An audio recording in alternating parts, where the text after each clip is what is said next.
Welcome everyone. We so appreciate you joining us for our 5th session of our Women on the Rise workshop series. We have some really amazing speakers today. But I'm just going to touch base and tell you a little bit about us if it's your first time. My name's Kayla and I'm a business advisor with the Small Business Development Center. We do have Lorene Heinz on the call as well. She is the regional director for the Small Business Center here in Billings as well. And what we do on a daily basis is just help your dreams come true with anything from financial projections, market research, business plans, and connecting you with resources like Allyn here on the call. So that's just a little bit about what we do. We started this workshop series with Karen Gross. She's been marvelous to work with. She's just full of light and creative ideas, and so we just love working with her. But I'm going to introduce our speakers. I think we're still waiting on one of them to jump on, but we have Allyn. She owns Rebel River Creative, which is a marketing agency here in town. She is absolutely amazing. Some of you may know her work from Sassy Biscuit, so definitely if you're familiar with there, then you know what Allyn does. And then we have Angie Stiller, and Angie Stiller owns Stiller Insurance Agency, and she's going to be telling us all the different things that she does to bring business in and how she works with customers. So I'm going to throw it over to Karen. She's going to kind of kick us off here. Great, you guys. I really am so excited to have you here for getting attention without doing a tap dance on their desk. The reason I thought of this title was I was at a networking event one time, and we were, going around and saying who we were, and there was a woman who stood up and did a tap dance, and she said, "That's what I feel like I'm doing all of the time. I'll do a tap dance. I'll do whatever it takes to get your attention if you would just buy what I'm selling." And then 2 days later, coincidentally, she called me and said, "I'm really sick of my job and I need help getting my next thing." And so we worked through helping her start her next, because tap dancing on people's desks is really, it is hard. It is a lot of work. So we're going to try to make that not part of what your business is. I would love to have you jump into chat. If you've been on for a while, you get to do this one more time. Jump onto chat and tell us what your business is. So the name of your business, maybe 2 words about what it is, and if it is a fresh start, if it's a brand new business, or if it's a restart. So that's a lot, but put that in chat for us, just so we know a little bit about who is on the call today. So you're going to tell us what your business is, and if it's a restart, or that you've been doing it for a while. So Rebel River Creative, fresh start for me. And you see a lot of fresh starts there, don't you, Allyn? Luscious Layers Desserts. Oh my gosh, layered desserts. Small Business Director, Northwest Energy. Oh, Lisa, I'm glad you came as support. Billings Photos. Gina, this is cool. I want to have a moment for you to tell us about that today. Denise is still a concept. Denise, that concept better get pulled together quick, because I'm excited to see you get your next. And Fresh Start, Heart and Company Retail Shoe Boutique that I'm hoping opens up a block from me. My husband will pay you extra to not open it up near me, by the way. Woods Power Grip and Flex Family Health, Canine Creations. Ooh, that sounds exciting. You guys, we have some cool businesses here today. And just getting your words out there, your names out there, I'm excited. I'm like, oh my gosh, I don't want any of these folks to have to do a tap dance to get attention. So as we talk about your businesses and helping to grow them, I want you to stop for just a minute. And if you downloaded the workbook, go ahead and pull that out and maybe take some notes there. But what I want you to think about is what I asked you in chat. The last thing that I asked you before we really started was a word that somebody used to describe you that you thought, I want to keep that word. For me, it was authentic. I know there was some creative, there was some kind. What word did somebody use to describe you? Like, yep, I want to keep that word. So go ahead and write that down. And then I want you to think about your business and think about a word that you want people to describe your business with. And it might be a whole sentence, but start at least with a word. Do you want them to think that you're creative? Do you want them to think your business is energetic? Do you want them to think it's helpful? How do you want people to think of your business showing up in the world?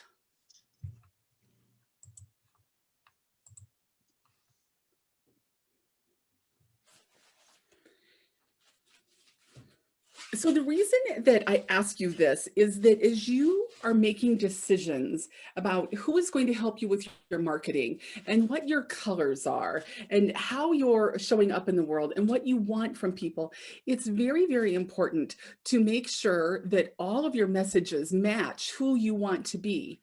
You want to make sure that when you are saying to the world that, I'll use mine, for instance, if I say to the world, I can help you with a team, I can help you and your team go further and faster by helping you to set goals, helping you to figure out how to work together. And then I blast all over Facebook that my team is a bunch of losers and they don't work together and on and on and on. Not terribly a good idea. You want to be very sure about what you are trying to present and if you are actually presenting that. So as you think about getting attention, the first thing I think is that you have to be really authentic. You have to know what you want to say, as well as who you want to say it to. And Allyn is going to, I'm sure, expound on these things much further than me, or much better. But being authentic to those words that are important to you is going to take you farther, faster. The other thing that I want to remind you is to be careful. Make sure that you are always representing that brand. Now, the first time I got introduced to this, I'll tell you, I never drank alcohol at all until I was almost 40 years old. It just didn't appeal to me. Now I've drank a little bit, just so you know. But when I first was, I was kind of a public figure in a company. I always call myself company famous, and people would love to take pictures of us. Well, we were with a company that did not approve of alcohol. And I also was working with a woman whose husband intended to be a senator. And she was, man alive, if we had a drink in our hands, she would body slam the person, so they didn't take a picture of us, because she said, you never want to show up as a senator's wife with a drink in your hand. It's just bad for business. So that made me very aware of what I was putting out there in the world. So if you are a party girl, but you're trying to be taken really seriously in the financial world as a consultant, maybe not a good idea to put all of the partying out there. So you want to make sure that the brand you're putting out in the world matches the brand that you want to sell. The other thing that I like to remind people of when I'm coaching them is to be neutral. Your folks out in the world should not know how you vote. They should not know how you feel about most political things, unless that is part of your shtick. If you're selling yourself as a political consultant, you certainly can have a political opinion, but most of the time you should be really neutral, because half of your clients aren't going to feel like you feel. So those are just a couple of things that I want you to think about as we go into this conversation today.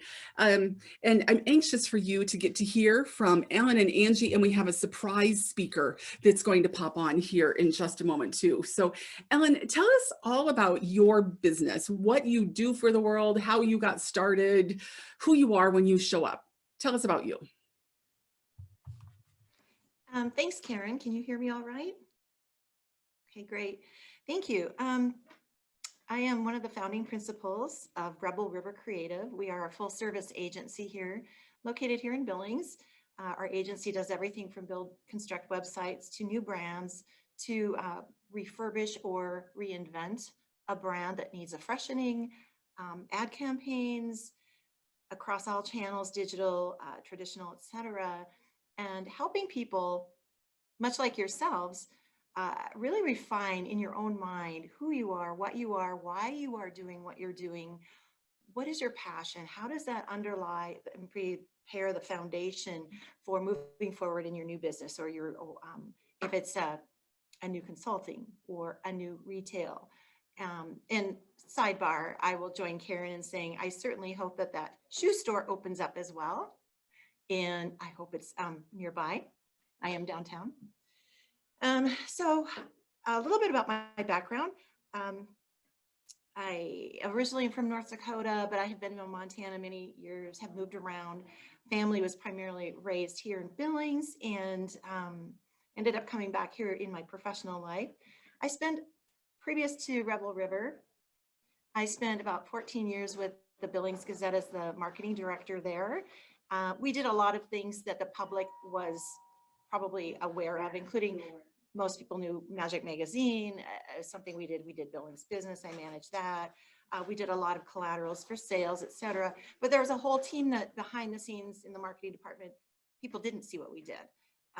We were owned by Lee Enterprises, a multi newspaper conglomerate, and had papers across the country. So we worked with the Lee corporate folks also to help white glove clients who across the country in developing campaigns and such. So there were things that people saw about what we did, and there are things behind the scenes that people didn't realize we did. Anyway, fast forward for me, the reset or the fresh start, I think as Karen puts it, started about 6 years ago. As you are all very well aware, traditional media has undergone significant changes, and newspapers, that's despite having online, excuse me, one moment, I need to close a door here, excuse me. Newspapers in particular, despite trying to go online and reinvent themselves, there were a lot of changes and shifts, and frankly, a lot of disinvestment in them.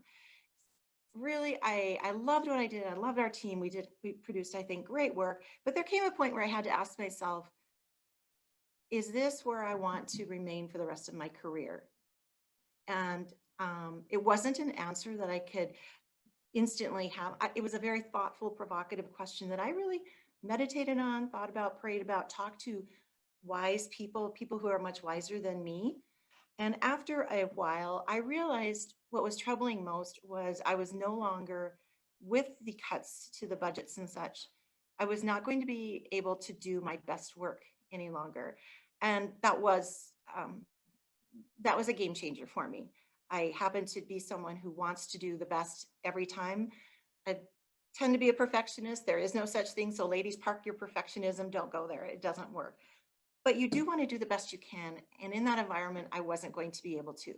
So I left in good graces. I left great relationships intact, but I left and decided in talking with my colleague, Bob Tambo, we always have a running joke. He'll tell everybody that for years when we worked together, he'd say, well, if you leave, I have to leave. And I'd say, well, if you leave, I have to leave, because we just had such a great synergy between us. Well, the time came where it was time to move on, and I approached Bob about the opportunity. What if we go back to our roots? What if we go back to the marketing agency roots that both of us had? And we talked about it. We started a business plan, and a few months later, we opened Rebel River. I will tell you, it was one of the hardest things. I was thinking it would be hard. I didn't know what I didn't know. I will also tell you, it was one of the best things I've ever done. It followed my heart, and I didn't do it half-heartedly, or I didn't do it well, you know, I'll just kind of try. I was all in. I was all in for this. So really, ladies, as you're thinking about your futures and defining what is that kernel of passion? What's in there that is driving you right now to move forward in a fresh direction, potentially new direction? Scary, it might feel scary, that's okay. What is that? Focus on that. And my kernel, my truth was, I wanted to do extraordinary work that made a difference for clients. And that is the basis. That's one of the 2 sentences in our company manifesto, or our company mission. The other sentence is, and we honor our employees and respect all people. That's it. So that's a start. We're celebrating our 5th anniversary, moving into our 6th year now. And I will turn it back to Karen and this time. Holy cow, Allyn, that is so beautiful. I want you to repeat that sentence again, that you wanted to do your very best for people. It was part of your mission. We want to deliver extraordinary work for our clients that delivers results. Wow. Has that been hard to live up to? We work in a subjective environment. So it's not like a engineering environment where I do a project and everybody agrees, yes, this is the right way to build. This is subjective, so it can go a very long ways across a rainbow of different appearances. But what we have done, and I will answer your question in one word, I believe we do 99.9% of the time. It's not because we are so great. It is because we listen with deep intent. We really listen to the clients. So when we work with people, and this should be something as you start to develop your clientele and who you want to target and such, I encourage you, listen more than you talk. It's astounding what you can learn. And I listen through strategy you're hearing.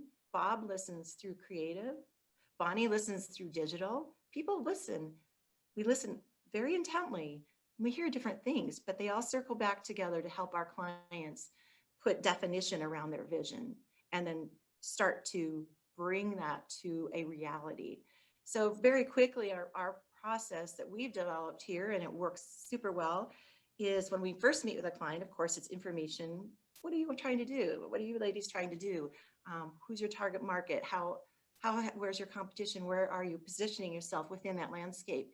Where's your geo? Is it Montana lock geo? Is it regional? Whatever. Tons of information. So we go through a discovery session with clients, and there's actually multiple team members from my team in there. We hand select who is participating depending on what the project is. It a website? Well, we have the web developer join. Is it a new brand? We have creative, etc. So we go through a discovery process and we learn a ton. We have become immersed in your universe at this time. And that's very important so that we can deliver what you really want to be excited about, have passion about. So we come together as a team. We listen through different ears. We take tons of notes. We consolidate those notes. Then next step is to consolidate them in what we call as a findings document. And basically it is an organized display, or it's black text on white paper. It's not sexy, but it's organization of everything we heard you tell us. And we push that document back to you and say, please read this, please immerse in it. Let us know if we've missed anything, if we need to add anything, if we need to correct something. So we give it back. And once the client approves that findings document, that becomes our guide and informs everything else we do from there on. Whether it's developing, we've even come up with names for businesses. We've come up with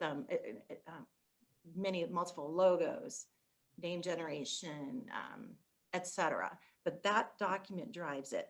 And it might feel like that first start of a project is a little bit dull because there's nothing exciting, there's no visuals to it, but it's super important to lay that foundation.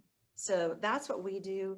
From there, we migrate into then generating content, generating creative, starting to bring things to fruition. We generally create 3 different stylescapes, which are cinematographic presentation of you're starting to pull that text off of the white paper into living color and word choice and imagery. So it's not exactly what your website will look like, but it has, it presents the ideas in a visual format, a visual direction. And then from there, depending on the project, we just move forward. But in that process, I've learned that listening, again, I come back to that. It's a very, very important skill, even as you go through the process. And there are times, I would say more often than not, we've had clients say, you know, I didn't know I said that, but you're right. Or I think I didn't realize that's what I meant, but yes. So they're learning too. We're all learning. It's not like you just one and done. So I encourage you all to listen to yourselves too. There's stuff going on inside of here and inside of here between your passion, your spiritual self, your mental, your brain, your intellect. There's things migrating in here that are really driving something within you.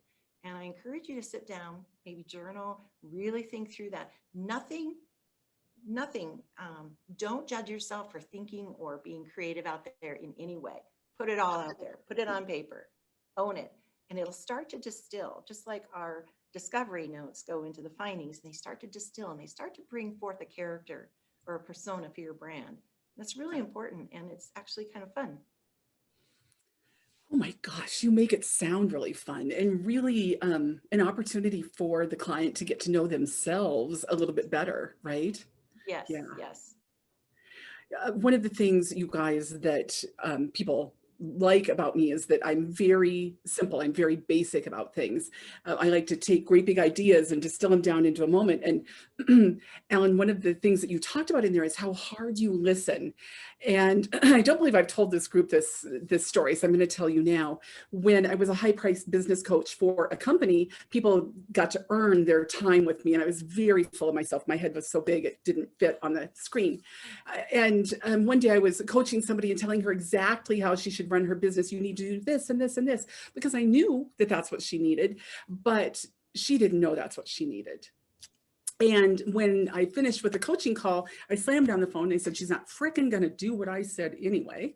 And my dad, who is a logger and a very simple person, but who gets people, said, now, Karen. I'm like, oh, you should be careful. And he said, now, Karen, people don't listen unless they ask to be told. And it was such a truth, you guys, that it made me really sit back for a moment and think about how I was coaching people, how I was selling people, how I was showing up for the world. And it started this thing I talk about in a couple of my books that I talk about a lot in coaching, and that is asking 3 questions before you make a statement. And so I think that's some of what you guys are doing at Rebel River is you're asking a lot of questions instead of saying, you need to be read, you need to use these words, you need to do this. And the person's like, wait a minute, that's not what I want, because you didn't listen. But you guys are taking the time to ask the questions and then make the statement. So when you're thinking about selling to people, you guys, and that's why we're here, because we all would like to sell whatever it is that we're putting out into the world, people have to know you, they have to like you, and they have to trust you.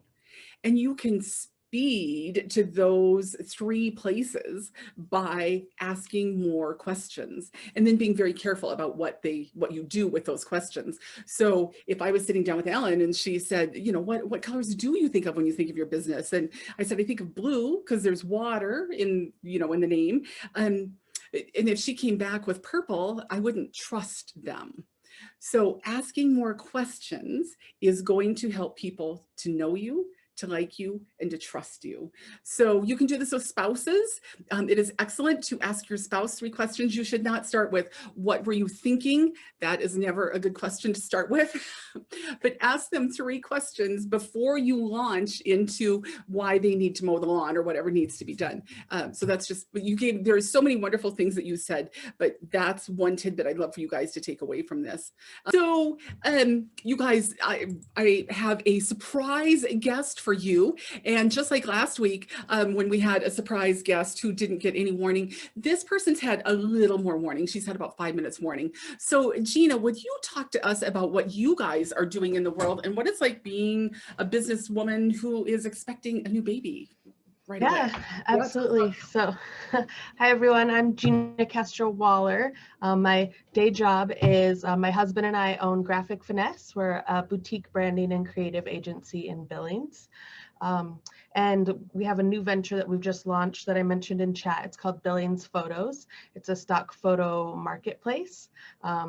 We love to do photography on the side.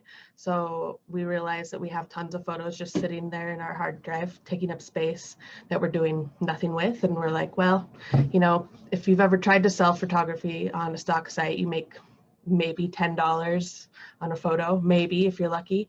And we wanted to put a little more power into artists' hands. So we kind of made our own marketplace. So we're really excited. We're in the final stages of launching that. So it'll be open to local artists, photography, and videographers if they have video stock clips that they want to put up there. And then any business or organization can buy those and use them in their own marketing. So it's kind of a segue of, you know, an offshoot of what we do in our quote unquote day job, which we love. Much like Allyn, you know, we, excuse me, pregnancy, you know, you can't breathe when you start talking. So I get out of breath just being happy and talking.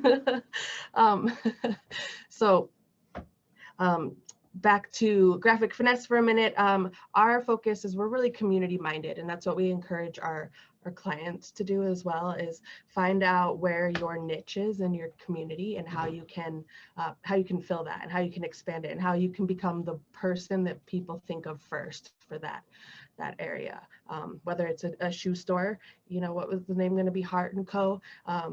You know, I want to be the first shoe store that people think of. So keep that in mind in all of your marketing that you're doing, all of your branding that you're creating. How can you fill that hole, and how can you help your community?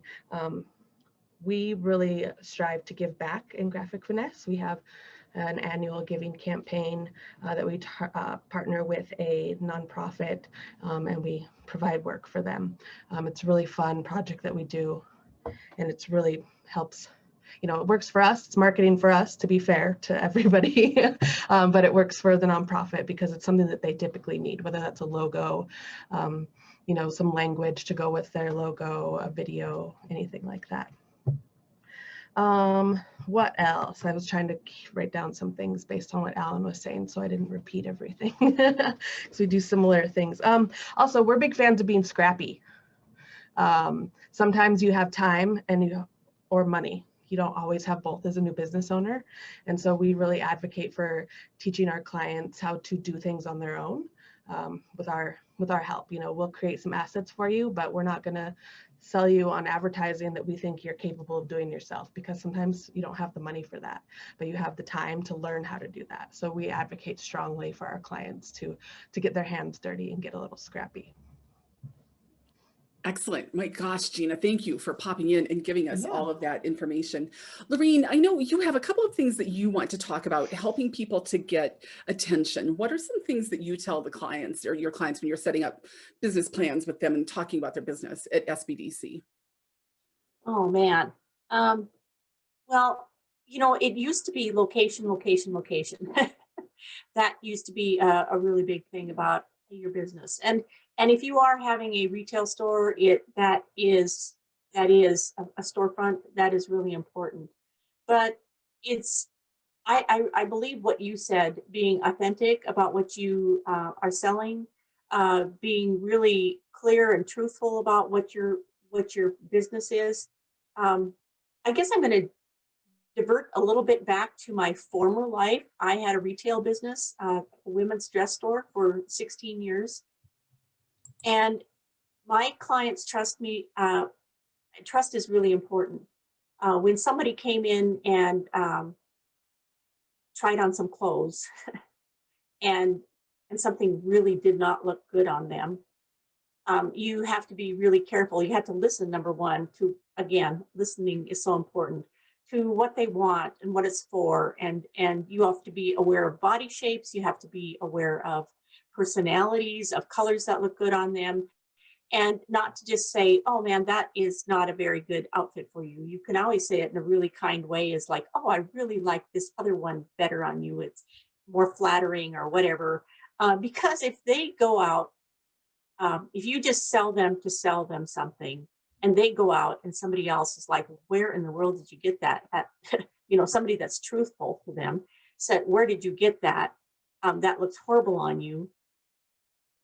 That's a reflection on the person who sold that to them, because you want them to walk out of your store feeling really good about themselves, and that you've really helped them. And I feel like Allyn and Gina did the same thing.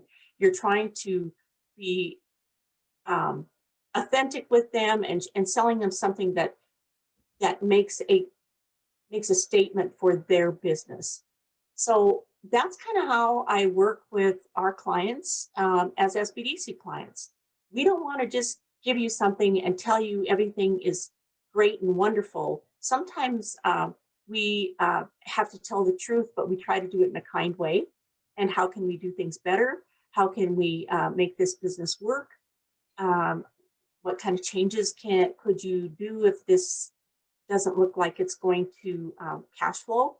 And that's one of the biggest things we look at. We don't judge the type of business you have.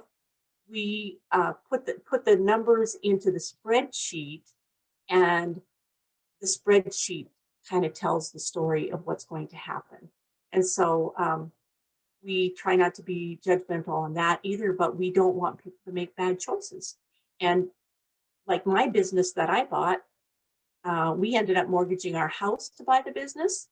And later on, it was a franchise that went broke. And I had to figure out how to pivot and how to start my own business. And I didn't want to get divorced because I would lose our house. Not that that was going to happen, but financial is on the line. And so we don't want people to mortgage their house or make a bad decision because I would feel bad if I directed someone in that direction. And so we just want we want women to make good choices, and we try to help them through making those choices by looking at their business plan, by reading through their cash flow projections, by making sure that they're going to be successful in this whole project of starting their business or expanding their business.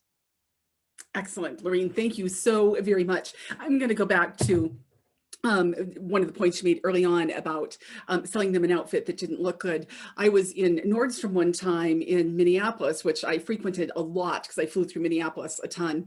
And the person who waited on me, my personal shopper, got to know me pretty well. And one day I stepped out of the fitting room and she said, "Why the hell do you want to make yourself look so ugly?" I was like, whoa. She wasn't my personal shopper after that because it was a little harsh. But I did appreciate, I didn't appreciate it at all, but I also didn't buy the outfit. So I think like you said, you don't necessarily want to tell somebody they look ugly. You want to suggest something else. Yes, yeah, exactly. Yeah, it was shocking. I'm over it though. Well, good. So you guys, I would love for you a couple of things here. What I'd love for you to do is if you have a question, I want you to raise your hand so that you can say, this is what I'm struggling with, or this is what I'm trying to decide if I should or shouldn't do in my business. This is how I'm thinking about getting attention. So that's the first thing that I'd like you to do. The second thing is I'd love for you to pop into chat, everybody pop in chat, and say someplace that you've gotten attention that was kind of a surprise. You were like, oh, I didn't know that was going to work, but here was a little bit of advertising that I tried. Like Gina said, working with nonprofits. Where's something that you have gotten some attention that you didn't quite know that was going to work out? So tell me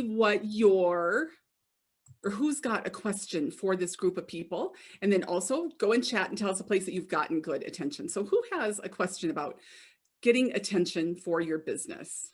I'm looking for a raised hand. If you don't know how to do that, just come off mute and start talking. Oh, Claire. All right, Claire, you're up. You raised your hand. Yeah, so I guess my question is, you talked in the beginning about what the one word was that people sort of use to describe you, and mine is actually two, and I don't know that I necessarily feel this way about myself, but it's quiet confidence. And when you're talking, that's what I keep kind of coming back to. And I'm not really sure how that meshes with the marketing world. I think of marketing and I think of kind of like, not necessarily always in your face, but social media and kind of there, right? And so I guess I'm wondering if any of these people who do marketing, if anyone has suggestions for a way to kind of mesh those together.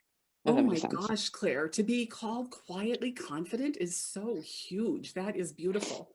Remind me of the business that you're starting. I know you've told us before. Yeah, it's a wellness business. So really taking yoga and meditation and movement to decrease stress. Wow. So if you follow me on social media, you know that quite often I put out Monday videos and there is a lot of color and a lot of jumping in those. I'm like, hey, it's Monday, woo! Nobody wants to take a yoga class from me. Right? They're like, that is the wrong person for that. So Claire, the fact that you show up with quiet confidence, I'm already more interested in what you do. I want to take part in that just because you have the right persona for this. So anybody have some things for her? Ellen, you've come off mute, so talk to Claire just a little bit. Sure, Claire, that's so exciting that first of all, congratulations. You're listening to your own self and moving forward in a direction. And just those two words, quiet confidence, tell me something immediately. It sets an expectation of my experience with you in that realm, that I would come away feeling comfortable with guidance, feeling like you would know what you are doing and would be able to communicate, demonstrate that to me, that I could take that into my own life. I love the word quiet because the world is so not quiet. I'm searching Yeah. for more quiet. So those two words could definitely be integrated into your brand. And imagine the visuals, the imagery that you might place with that, and yourself would, for what you are talking about doing, the image of yourself should be part of that, of those assets that you would rely on. But just think about the quality of the communication you can make visually, just based on those two words. So I will leave it at that, other than to say, I think you're entering into a space that people desperately are looking for. So good for you.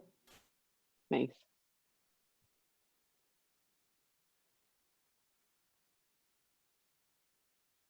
I'm on mute. I'm also professional. Anybody else want to add something for Claire, an idea or how you feel about that word? Gina, you want to add? I have something. Yeah. So I love quiet confidence. I think that it's really great, and it leads really well into something called inbound marketing, which is where you provide value constantly to people. It's not a hard sell. You're not out there spewing buy from me, buy from me, buy from me. It's just providing nuggets of wisdom constantly, and then you stay top of mind so that when people are ready to buy something that you offer, there you are, because they have already situated you as an expert in their mind, and so they're going to call on you first. And so I think that quiet confidence leads really well into that sort of marketing where you're just providing value, also into the wellness community in general, right? Like, you're not going to be loud and flashy. You're going to provide value, help people when they need it quietly, and then when they're ready to make that purchasing decision, they're going to call on you. So that's something that I would look into if I was you. Okay, thank you. Does it feel better, Claire, knowing that we like those words? Yeah, it's not an issue of I like them. It's just, like I said, I mean, it's just so everything seems so opposite of that, right? And even to get that attention, right, to get that following where people are sort of taking those nuggets every day, right? It is very opposite of what a lot of people do. So I think it's just probably finding that niche and making a small crack and moving along that. Right. And I think that you'll find that that crack gets bigger and bigger. And one of the things that we often think, you guys, when we're building a business is that it is all about the likes and the attention that we get on social media. And a lot of times it isn't. Most of my business is done because of things I do outside of social media. Social media just gets a little attention, provides a little authenticity, but it annoys the people who don't like my high energy. But what is happening in my business is taking care of my first client. That first client has sent me the second client and the third client, and taking care of those clients makes so much difference. So don't feel like you have to have a huge social media following. There are, like, I have one group that I've got 6,000 people in this little Facebook group that I have, and not one of them has ever bought a thing or ever recommended me to anybody. So it's not the numbers, it's the quality of what you provide.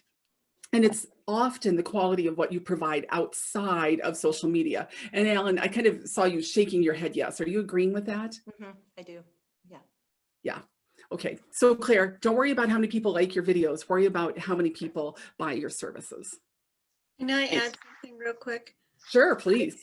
I just wanted to add, Claire, that I think quiet confidence is such a huge compliment, because whether we like it or not, most women, if they are confident, they are viewed as bitchy or not very nice adjective. But men who are confident are really admired. And so the fact that you can be confident and you can be bubbly and out there like Karen, and she portrays confidence, but it's not overbearing. And so I think quiet confidence is a real strength for women in business right now, because I think that they don't come across as so negative. Yeah, thank you for adding that, Veronica. That was fabulous. Claire, if you would like, well, I'll tell you why you would like this. So there is a chapter in my book called Using Your Voice, and I think it might be a little bit helpful for you. So if you'd like a copy of that, just put your email address in the chat box, and I'll send you a copy of an ebook of what's next. Okay. And that might help you. And for any of you, if you'd like a copy of what's next, just pop your email in there and I'll send that off to you. Tana, you've been very patient. You've had your hand raised for a long time. So it is your turn to talk. And while Tana's talking, somebody else needs to say in chat something they've done that got attention. Besides me, mine was silly. Somebody else put yours in there. Tana, are you ready to go? Yes, I just had a question for the ladies. Perfect. We had done kind of like a rebranding. Our store, the former owners did a great job with the service on there, but we wanted to rebrand it because there was a lot of things that were not applicable of what they did, and also take it in more of a boutique direction. And so we have utilized social media, videos, pictures, and if there's any comic relief on there on Facebook, that's typically mine. I do very few posts. And then the radio in both Montana and Wyoming and surrounding areas, and then different charity events, because we feel, as you guys do, that getting behind the community is really important as well. And so I'm wondering if there's anything real big as far as our rebranding, because we knew it'd be about 3-4 years for us to get off the ground and get people to see us in a different way. Not that they had to shop there, that they wanted to shop there.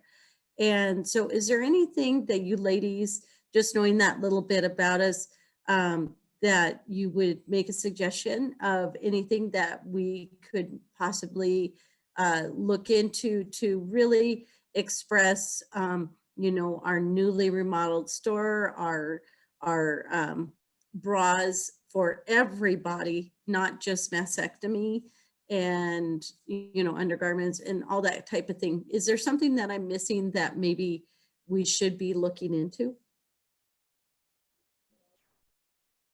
Can you just confirm for us, you wanted to migrate away from the store feeling, this isn't the right word, but feeling like it provided more of a medical service for fitting for women, into more of the, I don't want to say Victoria's Secret, but more of a, you use the word boutique, a fun shopping environment for all women, regardless of if they had a specific physical need or if they were just for fun. Is that correct? How people described our store before was that the service was great, but they had to go there because since we offer from 28 AA to 52 in stock, a lot of people, it was the only place they could go. And a lot of people said it was dingy, dirty, almost like hoarder.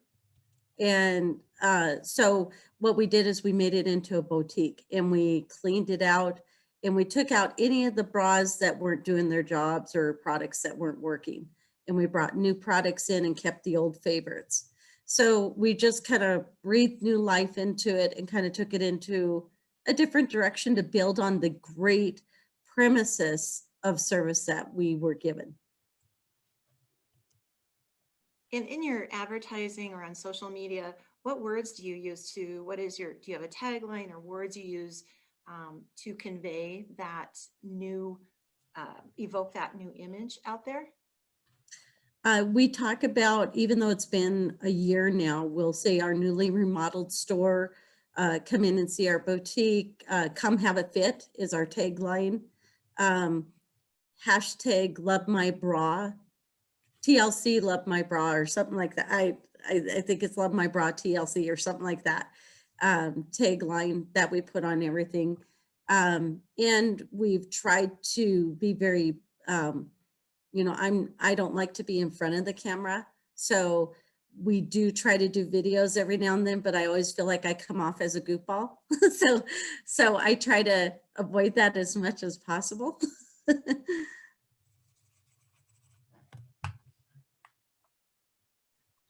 I would encourage you to dive in a little further before addressing your communication channels, whether it's paid, earned, owned, traditional, non-traditional, digital. Hold on that, but back up a little bit. And I mean, a newly remodeled come into our boutique tells me something, but you want my engagement as a woman who wears a bra, who has, you know, any women of any size, but you want a certain experience. So I would dial back a little bit more internally inside your messaging and talk a little bit more, or first figure out what is that experience that I'm going to deliver. Yes, they're going to get a great fit. Yes, they're going to have multiple bra designs and sizes and such. But what is an emotional experience that's different? What am we bringing that's different? An example would be, I think, a boutique that I had nothing to do with, but I appreciated their commitment to the experience and how they had that figured out before they went out.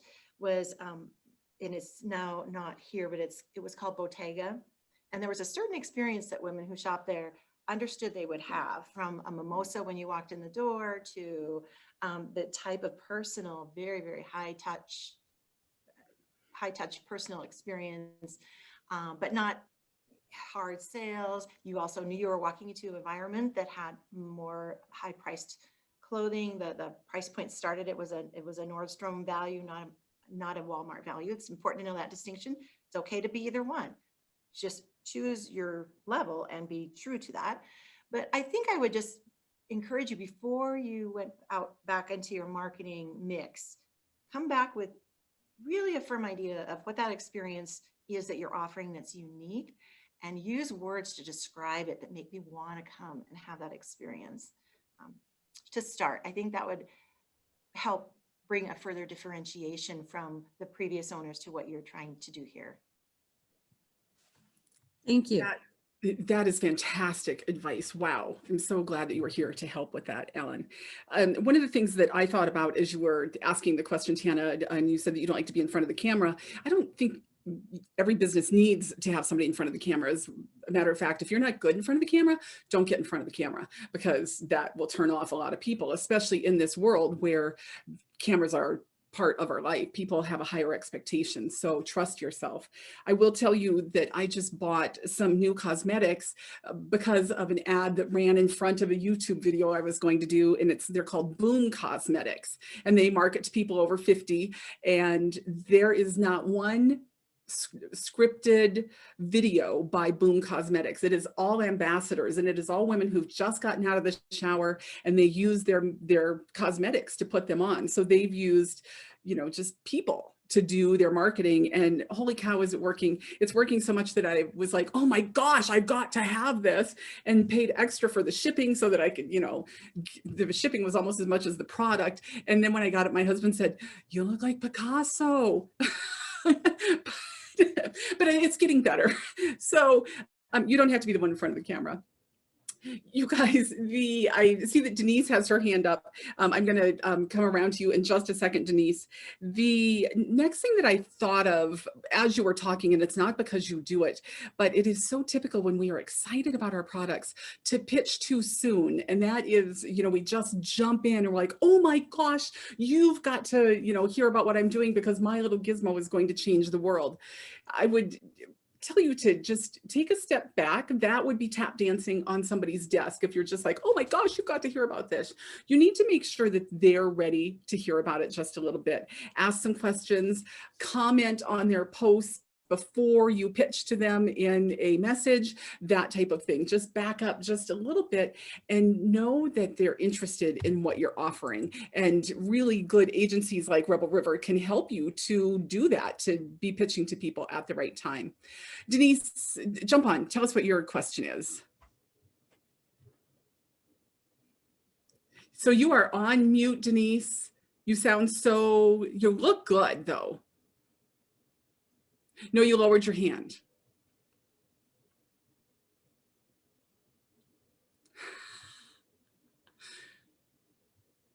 Okay, so Denise, we still can't hear you. Can you type it in chat? Okay, you type it in chat. While you're typing it in chat, I will tell you, I'm going to see if anybody else has their hand raised. Anybody else with a question? No. Okay, so I put in the box a little while ago or in the chat that I wore jeans with paint on them. When I first started my business here in Billings, nobody knew who I was or what I was doing because I had been traveling the country. And I started a couple of things. We had In Good Glazes, and then I also had, or I have this company called Canvas Creek where we do collaborative art. And the collaborative art is really powerful and really inspirational when teams do that, but it was hard to get the word out and for people to say, we should trust you, stranger, with our team. And one day I had paint on my pants and there was a person who knows marketing is like, oh my gosh, that could be your thing. And so that really became my thing was I had paint on my pants, generally below the knees, generally decorated, and I dressed professional on top and have these crazy painted pants, and people knew who I was. And I knew it was working because one day I was walking through a convention down at the DoubleTree, which wasn't the DoubleTree then. And I heard a guy say, look at those pants. And his friend said, yeah, I think that's that team building lady. I'm like, score. So you guys network, wear your products, do that type of thing to get attention because it really does work. So I'm going to see if Denise is back. Denise, I see you're trying to get things to work. Do you have it? Can you hear me now? I tested my, you can? Yeah. Oh, sweet. So I was just going to throw out there for Tana that I think one of her best things she's got going for her is her sign out front, because I'm always looking at that sign when I drive by. The other thing is I live for your parking lot sale, but instead of having your tents, one of the best things you could do is when you have your parking lot sale, get everybody to come inside and try on. Because I've come into your place on the parking lot sale, but I didn't have a clue you guys had remodeled inside, because I come to the outside and go into the little tent and see if I find what I like and go on from there. But I think that parking lot sale that you have every year is one of the best things you've got going for you. I know a lot of people, just like going to Dillard's on New Year's Day, you go to TLC when their parking lot sale is going on. So if you throw one of those out as soon as the weather gets nice and say, come inside to try it on, so people see that it's been revamped. That's what and you know, letting people know that it's not your mom's bra store anymore. It's brand new. Anyhow, that's just off the top of my head. It was worth waiting for. That was very, very fantastic. So Clementine, you get to talk to us now. Okay, I was like, I have to unmute, and I'm not on video because I'm homeschooling and dog sitting and all these other things. I just also want to reach out to Tana. Tana, I was really lucky at the beginning of COVID to do a webinar with the founder of Third Love. And the thing that really stuck out to me, and I always stood out, was that, you know, you hear about this bra company that's like basically mail order subscription bras. You'll never need another bra again. And I think that that's what you guys, I've literally never been into TLC in my life. So I need to go. But beyond that, I think based on what I know about what you guys do, I think that you guys definitely have that space of like, yes, you can come in and get a fit and you're going to walk out with the most perfect fitted bra that you love. And guess what? You only need 3 bras in your wardrobe because you don't need a new bra every day. In fact, if you have a good fitting bra and you take care of it, it will last you years. And all these things that most women don't know because most women don't wear fitting bras. And so I think that there's definitely that opportunity. Sorry about that. It's okay. It's a COVID world. We're all used to it. I have 3 dogs going crazy over a cat outside. And so I think that the piece of it that you really can own, and that's kind of what the woman at Third Love said, was that like when they started Third Love, she literally just had this weird idea with her husband, like, I hate my bras, I want something that fits. And about 2 years into the company, that's when they came up with half sizes that has kind of revolutionarily changed the market. And granted, you know, whether you sell half sizes or not is not the deal, but I think that there is that opportunity to revolutionize the market of bras in Billings and surrounding areas. Cause like I've lived here for almost 15 years. I've known where TLC is. I've literally never been in the door. And honestly, it's because when I drive by, I'm like, oh my gosh, it looks like there's too much stuff in there. I can't handle it. I don't have time. I hate bras. I'll just stick with my sports bras that I have for now. right, Clementine, I'm challenging you to go to TLC because they're not going to overwhelm you. They're going to put you in a nice little room and they're going to bring you the bras you should try on, and it's a fabulous. Right? I know. I'm so excited. I'm glad Tana's on this call because I was like, oh, this is exactly what I want. I want someone to come in. And Allyn, it's just like you mentioned Bottega. I remember the first time I went in Bottega and I was super overwhelmed. I knew I was going to spend a lot of money, so that wasn't the issue. But I was like, I don't have a body type for these clothes, or so I thought. And Katie, the owner, came and was like, Clementine, here, you need this shirt and this shirt and this shirt. And I walked out with all of them, which I never would have picked off the rack. And they flatter my body type. I still own them. And I mean, they were worth every penny because, I mean, what? They've been out of business for a number of years now, and I still own those shirts. That is fabulous. Clementine, thank you for jumping on. So you guys, getting attention for your business is really about knowing who you are and who you want your business to be in the world and who you want it to serve. And then getting people that you trust, like Allyn and Gina, to help you to drive your business forward and to help you put the right marketing out there in the right ways. They're really wonderful at doing that. The other thing that I want you to know, that probably the biggest thing that you can do for almost all of our businesses, for everybody that's on this call today, is raise one another up. Just like we've seen happening in chat where people have said, call Janine, Tana, you're doing a great job, that type of thing. When we raise one another up as women and we tell other people about businesses, even if we haven't actually taken part in them, but if we say, oh my gosh, I heard about, that is an incredible form of marketing, an incredible gift that you give to other people. And when you give, you get. Now, I don't believe in giving just to get, but if you go on social media and you say, Gina gave me a really great idea today, and here's a link to her website, she at some point is going to do something like that for you. She's going to remember that you gifted her with a referral, and she will send that back to you. So take good care of one another.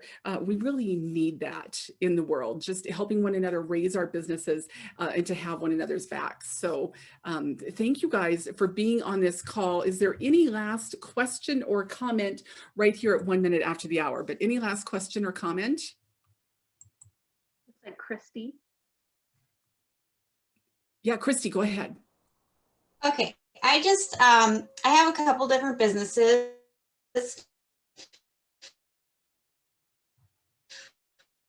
So this one is regard me, okay?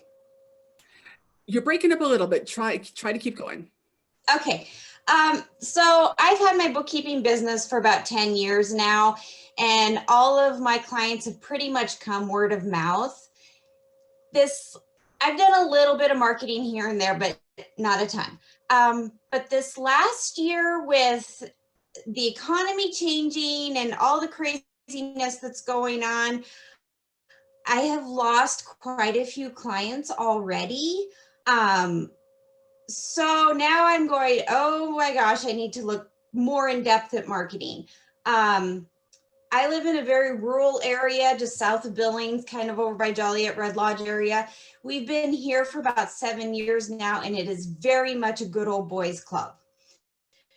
And I'm having a hard time breaking into that real tight-knit community. I mean, my kids are in school, we're in 4-H, we do all of that stuff, but it's like everybody's kind of set in their ways, and these are the people that do their books, and these are the people that do their accounting. And so do you have any suggestions for me moving forward? Anybody want to jump on?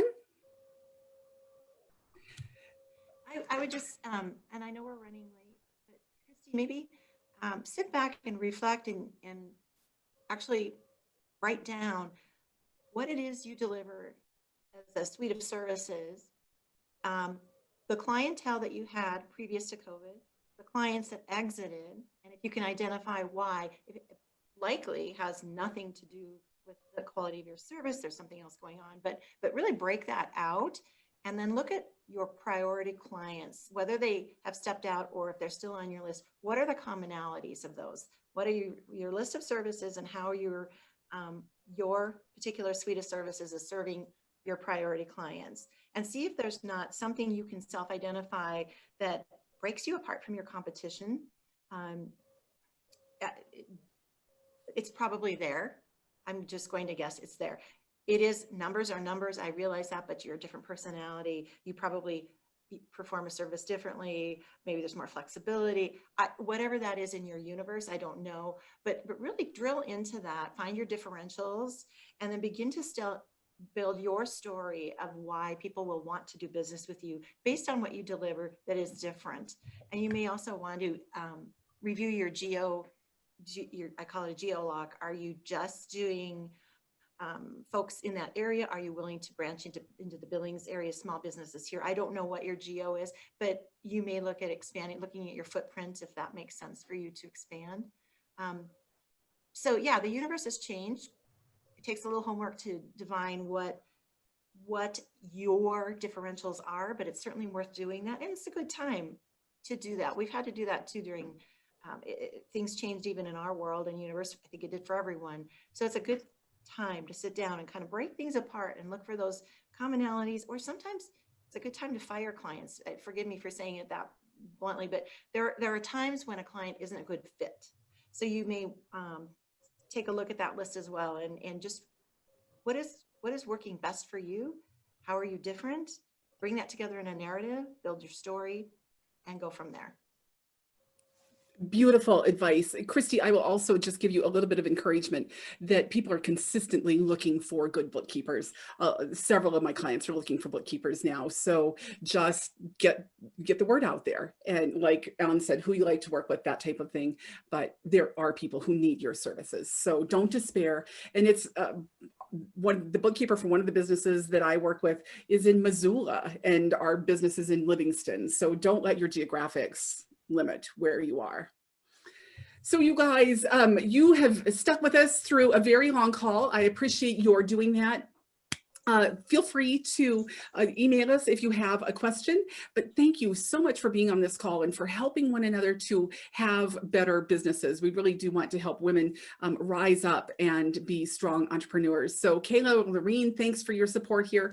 Allyn, thank you for being here today. Gina, thank you for pitch hitting, and all of you who gave today. Thank you for that very much. And we'll see you next week, you guys. We have another exciting topic next week, and I can't remember what it is. I'm going to look. Sure, the little engine could, but I don't know if I have enough steam for it. So that is right. We're building that confidence and smashing those barriers. There you go. All right. See you next week, you guys. Thanks for being here.